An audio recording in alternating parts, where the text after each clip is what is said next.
Salut à tous, bienvenue à cet épisode spécial des FCG, le tout premier de 2022. Mais que c'est spécial, on n'est pas mort, on est là. Nous ne sommes pas morts après plus de 10 mois d'absence. Au moins 2 de nous ne sont pas morts. Voilà, les autres sont... Bref, on ne sait pas où est-ce qu'ils sont. Éventuellement, ils seront là, mais voilà, j'ai mon copain Reza. Salut Rez. Salut, ça va bien? Ça va bien, merci, ça va bien, merci. Voilà pour vous dire à nos 150 abonnés qu'on est... we're still alive, on est pas mort, la chaîne non plus n'est pas morte, parce que c'est une chaîne, et ouais. bon, on tenait vraiment à restarter ça. On a eu un peu de lassitude, c'est vrai, avec la Covid et tout, c'est normal, mais Rez et moi, on veut vraiment revenir dans le bain. Peut-être un alignement un peu plus personnel pour lui et moi, donc ça va dans les prochaines vidéos que vous allez voir, il y aura moins de sketch. On a eu beaucoup de fun à les faire par contre, mais on va quand même parler encore des sujets qu'on aime, donc ça va être des vieux tontons dans la quarantaine et plus, pour ne pas donner notre âge, qui aiment les jeux rétro, qui aiment les jeux modernes, qui aiment les jeux de baston, qui aiment l'anime, qui aiment le passé, le canime, qui aiment Marty, Back to the Future. On vit dans le passé un petit peu. On vit dans le futur. Tout ce qui sort aujourd'hui, c'est de la merde. Fuck Fortnite, etc. Bref, ça va être censuré par YouTube. Bref, on vous promet du stock régulier. Peut-être pas aussi intensif qu'avant, mais je pense que là, on va vraiment se faire plaisir et j'espère que vous allez aimer ça. Ouais. Alors, voilà. Entre-temps, ce qu'on va faire, ce qu'on a pensé faire, en fait, parce qu'on aime ça, des vidéos très très longues, non, c'est pas vrai. On pensait, en fait, rattraper un peu le temps perdu. C'est-à-dire, je pense que la dernière vidéo que tu avais mis, c'était les impressions sur le deuxième trailer de No Way Home, je pense, un truc comme ça. Oui, et en fait, les peut-être 2 ou 3 dernières vidéos, ça donne aussi une idée du temps puis de l'énergie qu'on avait à mettre et de l'effort, dans les vidéos puis l'effort. Le ratio qualité, tout ça, bref, voilà. Bon, voilà, c'était la Covid, c'est encore la Covid, mais bon, que voulez-vous. Alors, pas tout le monde peut-être a eu le temps, l'énergie nécessaire de regarder les séries geek, entre guillemets, qui sont sorties depuis bientôt un an et demi. Alors, on vous propose de faire une review en rafale rapide, rafali, des différents films Marvel, DC, de séries Disney+, etc. Donc, sans plus tarder, Rez, tu vas être mon juge. Oui. Seul et unique, c'est quoi, les executioner, etc. Oui. Alors, on va commencer par la série Disney+, okay. WandaVision. WandaVision avait du potentiel, mais ils ont commis un crime impardonnable avec Quicksilver ou Peter Evans, vu que c'était pas... Such a cock tease. Jamais, là, je m'en fous si le reste c'était du 10 sur 10. C'est comme multiplié par 0, peu importe le gros chiffre avant, tu multiplies par 0, ça finit en un gros 0. Non, impardonnable, non. Donc, mettons l'enjeu encore plus haut. Sur 10, tu donnes combien, WandaVision? 3, genre. Oh, 3? Oh mon dieu, je l'ai vraiment pas apprécié. Voilà. Non. Loki? Loki c'est intéressant, puis c'est bon pour qu'est-ce que ça amène au MCU au niveau du multiverse et tout ça. Ouais. La chose peut-être que j'ai moins aimé dans Loki, c'est que je comprends que le personnage peut évoluer, puis bon, il est plus comme le gros méchant, tout ça. Mais là, il est trop allé de l'autre bord, là. Tu sais, c'est comme il est devenu vraiment... Il est kind of pussy out, là. Oui, c'est ça. Donc, mais c'est moins, peut-être un 7 sur 10. Un 7 sur 10 quand même. Donc, faut le regarder. Oui, ça vaut la peine de regarder quand même. What If? La série des What If? Je les ai pas tous regardés. J'ai pas regardé tous les épisodes. Et c'est un peu... Ce qui est le fun, c'est que ça reflète un petit peu mon attitude quand le comic sortait régulièrement. C'est que j'allais pas lire tous les What If qui sortaient. C'est si la prémisse était intéressante. Ouais. Là, je l'achetais ou je le lisais dans le dépanneur ou peu importe. Là. Okay. Mais c'est la même chose pour la série. Ce que j'ai à dire, par contre, je sais qu'il y a des membres de l'équipe qui sont pas d'accord. Mais ils sont pas là, donc ça compte pas. Mais le visuel de la série m'accroche pas du tout. C'est trop stiff. L'animation, les modèles, c'est pas... c'est très blanc, là. C'est vraiment vanille. Fait que, comme note, wow, ça dépend comme d'un épisode à l'autre. En général, peut-être un autre 7 sur 10, pourquoi pas. Ok, parfait. Juste rapidement, What If, j'ai vu tous les épisodes. Le tout est lié. Alors, je pense que ça vaut quand même la peine de voir ça. Surtout, petite parenthèse à Doctor Strange, parce qu'il y a un épisode avec les zombies. Oui, c'est vrai. Donc, mais je comprends qu'effectivement, l'aspect graphique peut en freiner certains. Série de Noël, Hawkeye. J'apprécie l'effort de faire une série comme une histoire. Noël, ça fait un peu quasiment Die Hard. C'est comme, ils essaient d'être une série ou une histoire de Noël sans l'être vraiment, mais tu sais. La famille. La famille et tout ça, oui, exactement. C'était correct, il n'y a pas grand-chose là-dedans qui me restait dans la tête. Sauf peut-être Kingpin. Moi, je vais toujours le comparer au Kingpin de la série Netflix. De Daredevil, ouais, Netflix était supérieur, alors... Mais c'était sympa, c'était correct. Donc un 7 ou un 8? Non, pas 8, c'est pas un 8. Donc un 7 encore? Un 7 encore, qu'est-ce que tu veux. Il y a eu que 3 épisodes pour l'instant, mais Moon Knight? Très bon. Jusqu'à maintenant, j'aime bien Moon Knight. C'est très différent, assez fucké, comme on dit. Ouais, puis j'aime bien Oscar Isaac aussi. Il joue très très bien le rôle. Alors, jusqu'à maintenant, le prochain Solid Snake d'ailleurs, pour ceux qui ne le savent pas. Ouais. C'est un 8.5 à date sur 10. Là. Je donne pas plus juste parce que je sais pas où ça va puis comment ça va finir, mais ce que j'ai vu à date, j'aime beaucoup. Cool. Ok, rapidement, niveau film, Black Widow. J'ai pas vu Black Widow. C'est vrai? Ben, merde! Attends, je me souviens peut-être être allé au cinéma pour Ah voir oui, c'est vrai, en fait, chose. t'es venu, mais ouais. En tout cas, si je l'ai vu, je m'en souviens pas du tout. T'as un break pendant 2 heures. Ouais, j'ai comme...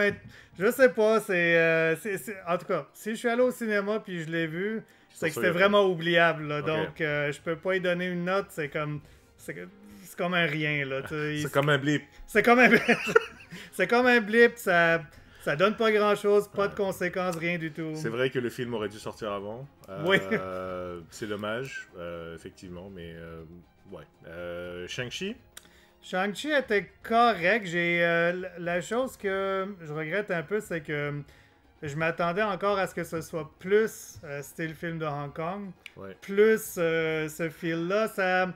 Avec des vrais wires. Ouais, fait que oui, il y avait quelques bons fight-ins, mais je voulais que ça soit encore plus comme, dans ce style de film-là. Et le troisième acte, là, c'était comme juste un clusterfuck de CG, là, c'était pas... C'est Dragon Ball, mais c'est... Ouais, c'est ça. 7,5. Oh, c'est haut quand même. Ouais. Et Eternals... Je pense que je l'ai apprécié un petit peu plus que toi, juste parce que il y avait des éléments intéressants. Ça amène plus du Marvel Cosmic avec les Celestials et tout ça. Ça ouvre la porte à Galactus aussi, vu que, dépendant de la continuité que vous lisez, comme les deux sont très, très, très liés. 7.5 pour, en fait, sont au même niveau que Shang-Chi pour moi. Là. Tout est dit. Spider-Man No Way Home. Wow! Allez regarder ma réaction au trailer de No Way Home. Ouais. C'est ma réaction au film au complet. C'était sublime, c'était fantastique. 9.5, puis j'enlève 0.5 juste parce que on avait le débat, je pense, parmi le groupe. Et moi, je disais que c'est le deuxième meilleur film Spider-Man jamais fait. Je mets Spider-Verse en premier un petit peu, fait que les deux peuvent pas être des 10, donc je vais mettre un 9.5, mais c'est du nitpick. Rendu là, c'est vraiment du nitpick là, pour faire la différence. Allez voir ça si vous êtes une des 3 personnes sur la planète là, qui l'a pas vu.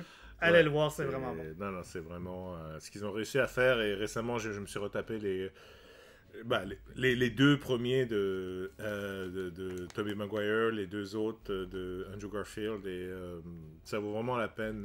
On voit l'évolution, ça fait plaisir de revoir les personnages. Il y a tellement de Easter eggs, tellement de fanservice dans No Way Home. Ouais, en fait, oui, puis en fait, je pense que c'est pour ça aussi que j'ai déduit un peu comme une fraction d'un point, c'est que... Il y en a trop? C'est que t'as... Non, pas qu'il y en a trop, mais...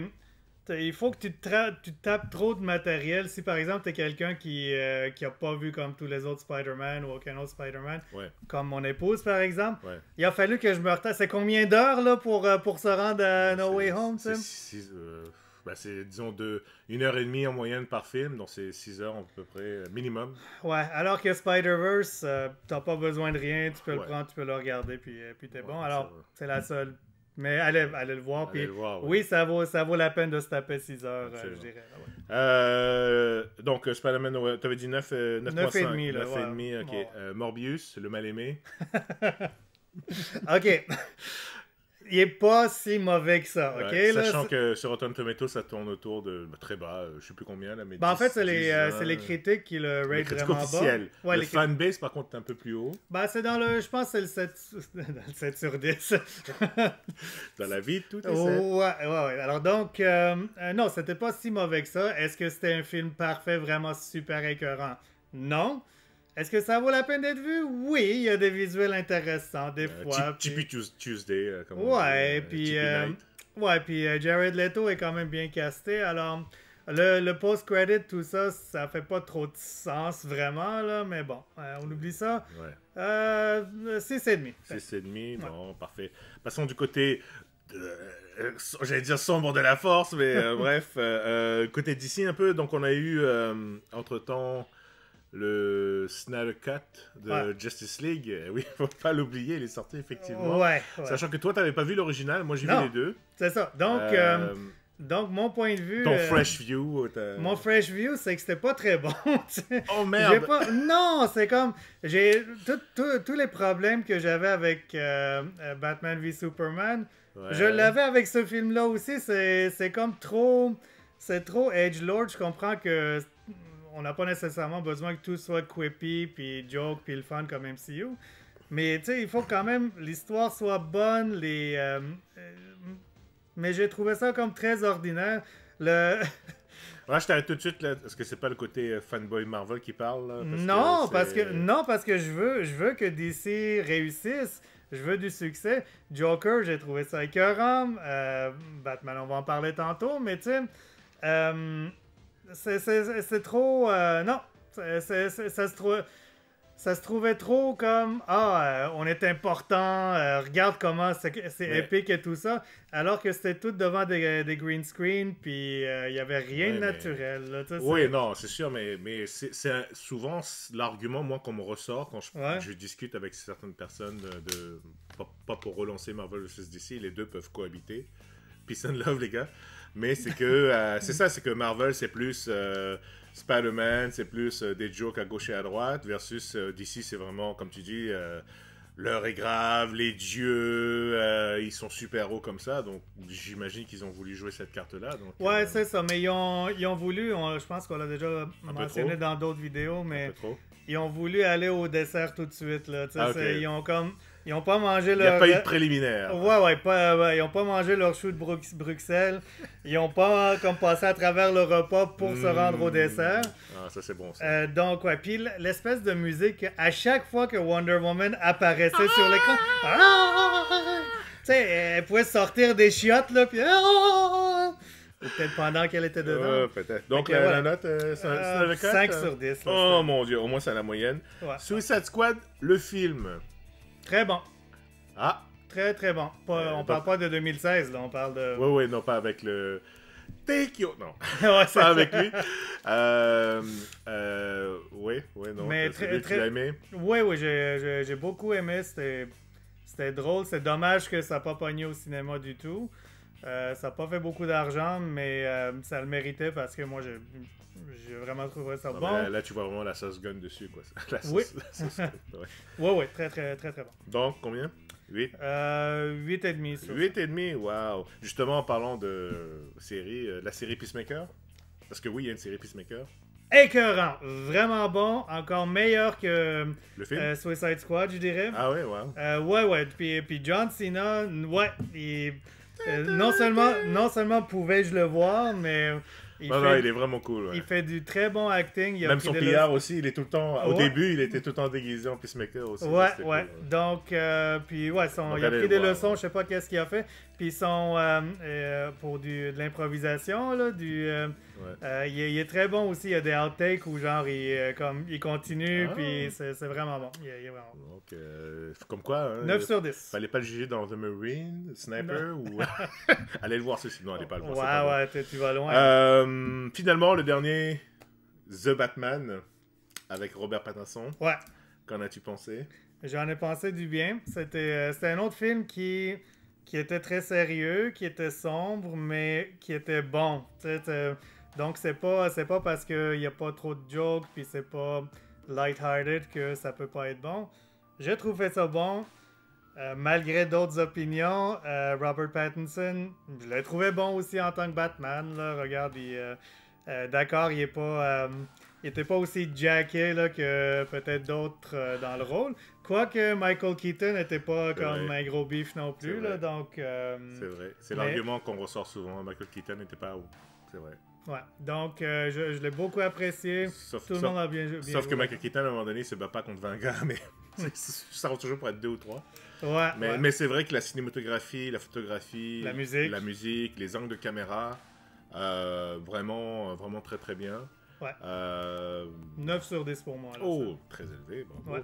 Alors voilà, j'espère que ça vous a plu, notre petit catch-up mode rafale des différentes reviews.